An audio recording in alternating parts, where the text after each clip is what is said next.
She walked in as a customer. They treated her like she didn't belong. 10 minutes later, they were all out of a job. It wasn't about the money. Monica Traylor had plenty of that. She was 44 years old, born and raised in Wichita Falls, Texas, and the CEO of a tech firm that had doubled in value 2 years in a row. Her company, Trelonix Financial, had just acquired 3 regional banks across the Midwest, one of which had branches stretching through Ohio, including this one on East Livingston Avenue in Columbus. It was just another Tuesday. She pulled into the parking lot in her silver Tesla, parked near the front, and grabbed her black leather tote. No assistant, no driver, no security, just Monica in black slacks, a navy blouse, her natural curls pulled back into a low puff, gold hoops, clean nails, the kind of woman who didn't need to say much to hold a room. She stepped inside the bank at 9:03 a.m., just after they opened. The air smelled faintly of fresh coffee and copier ink. A middle-aged man in khakis and a name badge stood at the front desk. He looked up but didn't speak. She gave a polite nod, then walked toward the business services desk like she had a right to be there, because she did. Behind the glass counter, 2 tellers were chatting, one thin, with red lipstick and a tight bun, the other older, flipping through a manila folder. Neither looked up immediately. A woman with a Coach purse and oversized sunglasses stepped in behind Monica and walked straight to the personal banking line. She got a smile. Monica waited. Finally the red lipstick teller looked up. Her name plate read Shelby. Yes, she asked, as if Monica were interrupting something. I'm here to speak with someone about the transition paperwork for the business accounts, Monica said. My firm completed the acquisition last week. I just want to make sure we're on the same page before Friday. Shelby gave a short laugh. You'll need an appointment for that. We don't just handle those kinds of things at the counter. I called yesterday, Monica said calmly. They told me someone named Devin would be available between 9 and noon. Shelby glanced around. Devin isn't in yet. You can have a seat. Monica turned and looked at the empty chairs behind her, then at the clock. 9:07. Would you mind letting someone know I'm here? I won't take long. Shelby rolled her eyes and tapped at her screen without looking up again. I'll let someone know, she said. That wasn't even the part that bothered Monica most. She sat quietly in the lobby as time ticked past. A flat-screen TV played muted morning news while a soft instrumental version of Ain't Number Mountain High Enough played over the speakers. 10 minutes passed, then 15. Customers came and went. A man in a golf shirt asked about transferring funds from an investment account. Shelby smiled at him, laughed, asked about his daughter, and he left with a handshake. Monica stood and walked back to the counter. Excuse me, has Devin arrived? Still not in, but I did let someone know you're here. May I speak with whoever's available, then? Ma'am, I said we'll call you when someone's ready. Monica nodded slowly and returned to her seat, passing a couple who had just walked in and were greeted immediately and taken to an office. Another 5 minutes passed. Monica's patience was wearing thinner, though her expression stayed composed. This time she walked toward the hallway where the offices were. A young black woman wearing a headset intercepted her gently. Hi, ma'am, can I help you? I'm looking for Devin, Monica replied, or whoever's available for a quick business account inquiry. I called ahead yesterday. The young woman hesitated, checked her tablet. Devin's not in. Let me double check the schedule. Who did you say you were? Monica Traylor. Something shifted in the woman's face. She recognized the name. Could you let your branch manager know I'm here? Monica asked gently. Of course, yes, I'll let Miss Lehman know right now. Back in the lobby, Monica's phone buzzed. A message from her COO, Ellis DeKay. Everything smooth at the branch. She thought about lying, then typed instead, not quite. Give me 10 minutes. As she slid the phone back into her bag, she heard Shelby mutter behind the glass, not quite quietly enough, not sure why she's still sitting here. She's not even dressed for the suite. Her coworker laughed. Right. Some people think because they have a business card, they own the place. Monica's jaw clenched, but she didn't move. A white-haired man in a charcoal suit came through the door, regional director, by his name tag, and the staff visibly straightened. He made a beeline for Monica.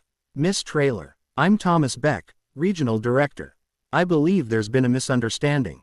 May we speak in private? Monica smiled politely. We can speak here. He turned to the front desk, his voice suddenly carrying. Everyone on the floor, please step into the conference room right now. Shelby looked confused. Sorry, why? You'll be briefed in 5 minutes.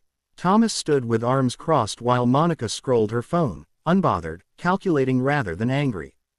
Get Ellis on the line, she finally said. Thomas complied immediately. Inside the conference room, 5 employees sat like students awaiting the principal. I'm not here to embarrass anyone, Monica said softly. That's not how I led. But if people can't treat clients with basic decency, they don't belong anywhere near a financial institution, especially not one that now operates under my name. Devin appeared in the hallway, breathless, shirt untucked. As this, he started. Monica cut him off. It's handled. Thomas opened the conference room door. Miss Traylor has a few words. Monica walked in without raising her voice. I came here today on behalf of Trelonix Financial. We closed the acquisition of this bank chain last Friday. I've visited over a dozen branches this week, every visit respectful, some even warm. This one, however, she let it hang. I sat in that lobby for over 30 minutes. I was told to wait, then ignored, talked about, dismissed. None of you knew who I was, that part doesn't bother me. I don't need special treatment. But what matters is how you treat people you don't know. She turned to Shelby. Can you tell me why the woman who came in after me twice was served before me? Or why you commented on whether I looked like I belonged in the business suite area? No answer. Monica pulled out her phone and tapped once. Effective immediately, Shelby Langston, Derek Hanley, and Patricia Mehta are released from this location. You'll receive a formal termination letter from our by noon. Security access is revoked, and your final checks will be delivered by mail. Patricia whispered, wait, you're firing us. This is how we've always. Monica raised a brow. Exactly. She turned to Thomas. The rest will stay for retraining, full oversight. Coordinate with Ellis. I want a follow-up report by Friday. Clean, blunt, and real. Then, quietly cutting. I'm not here to scare anyone, but I'm also not here to babysit grown folks who can't treat a stranger with respect.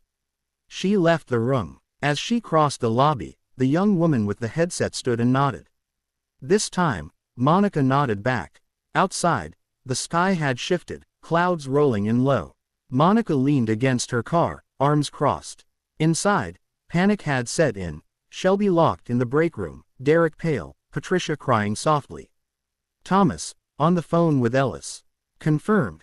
No, she didn't raise her voice once. It's handled. He hung up and turned to Devin. You dodged a bullet. She was in that lobby almost 40 minutes. A blue Toyota pulled into the lot, and Ellis Decay stepped out. You good? He asked. Monica nodded. Want me to go in? She shook her head. Already handled. We'll need HR to draft a proper retraining module. I'll write it up tonight, Ellis said. Want me to talk to the press team? This might leak. I hope it does, Monica said. Ellis asked about the young woman at the front. Monica smiled for the first time that day. She's a keeper. Professional. Didn't try to block me, and she listened. Promote eventually, Ellis said, but first I want to meet her. Inside, Thomas gathered the remaining staff. She's gone, but don't mistake that for being forgotten. I've been with this bank chain 20 years, seen 4 acquisitions. Executives come in, cut people, smile for cameras, and disappear. Monica Traylor is not that kind of executive. She remembers names. She watches behaviors. She makes decisions based on how people treat the ones who don't look like money. He called over the young woman with the headset. What's your name again? Janelle. Janelle Rowe. Miss Traylor asked to speak with you before she leaves. Outside, Janelle approached, nervous, clutching a notepad. You called for me, ma'am. You can call me Monica. Tell me something. Why didn't you brush me off when I said I was here for Devin? Janelle shifted. I recognized your name from the internal memos. But even if I hadn't, you didn't seem like someone who came in without a reason. You walked in like you were here for a purpose. People like that deserve to be heard, no matter who they are. Monica nodded, satisfied. You ever thought about project management? Janelle's eyes widened. Eventually, yes. Good. You'll be hearing from Ellis. Keep doing what you're doing, and don't let people train you out of it. The branch didn't open the next morning until 10:30, a sign taped to the door citing staff reorganization. Inside, the mood was fragile. Thomas stood at the front of the conference room with new training protocols. Devin read them over like a final exam. Janelle sat up front, taking notes. No one questioned why. Across town, at Trelonics Regional Hour office, Monica reviewed resumes and performance files with Ellis. "You sure about keeping Devin?" he asked. "He was careless, not malicious," she said. "People like that, corrected early, can grow. You're playing the long game." "I always am." She laid out the plan. Put Janelle on a 6-month development track, rotate in a stronger assistant manager to shadow her, let the team adjust to a new center of gravity. "You're betting on her," Ellis said.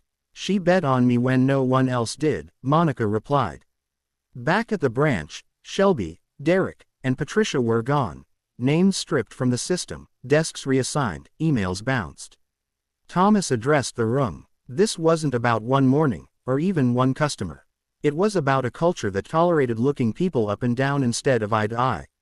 Monica Traylor had the authority to shut this branch down and rehire from scratch. She didn't. She gave you a chance to fix it. Don't waste that. Devin asked what fixing it looked like. "It looks like humility," Thomas said. "It looks like making sure the next Monica who walks through those doors gets respect without needing to prove she deserves it." Later, in the break room, Devin brought Janelle a cup of coffee. "I'm sorry," he said, "for not recognizing what was going on yesterday, for not stepping in, for making her wait." Janelle nodded. "I appreciate that she chose to keep me on, after all that." "Because she saw something," Janelle said. "She doesn't waste time on people she can't grow." "You sound like you know her." "I don't. Not personally. But I see her. That's enough." Monica visited a different, smaller branch that hadn't been warned. She wasn't announced this time either, just walked in calm and quiet. The teller greeted her before the door even closed. She cashed a check, transferred funds, asked a few questions, and at the end handed over a business card. "If your manager has time, I'd like to speak with them, just to say thank you." No tension this time, no calculation, just quiet satisfaction. But she wasn't finished yet. Not until the people watching from the sidelines understood that what happened wasn't just about banking. It wasn't a power move, and it wasn't revenge. It was about standards, not just for employees, but for human beings. Later that week, she sat across from a group of interns at Trelonics headquarters in Cincinnati, 18 young professionals, fresh degrees, nervous smiles. "I'm going to tell you something no textbook will," she said, folding her hands. "How you treat people when you think they can't help you, that's the part of your resume people remember." One intern asked if it had been hard not to react in the moment. "Of course it was," Monica said. "Every part of me wanted to flip the table over. But yelling doesn't teach. What teaches is silence that makes people hear themselves." She walked to the whiteboard and wrote 4 words, "Respect doesn't wear labels." Then she turned back. "You'll walk into rooms one day where people measure you by your skin, your tone, your name, your shoes. Let them. But don't you measure yourself by their scale.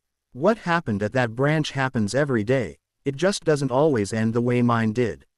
This isn't a story about money or titles. It's a story about reminders, and mine was simple. Never let the quiet ones be the ones you underestimate. That afternoon, she carved out 10 minutes to call Janelle, just to say, "You made the right choice when no one else did." Keep that instinct. It'll take you further than any training manual. And it would, because when promotions were discussed that December, Janelle's name was already circling. Not because she'd gone viral, not because she got lucky, but because someone powerful had noticed her doing the right thing when others hadn't. That's how change starts. Not in boardrooms, not in headlines, but in those in-between moments when someone decides to do right, even when no one's watching.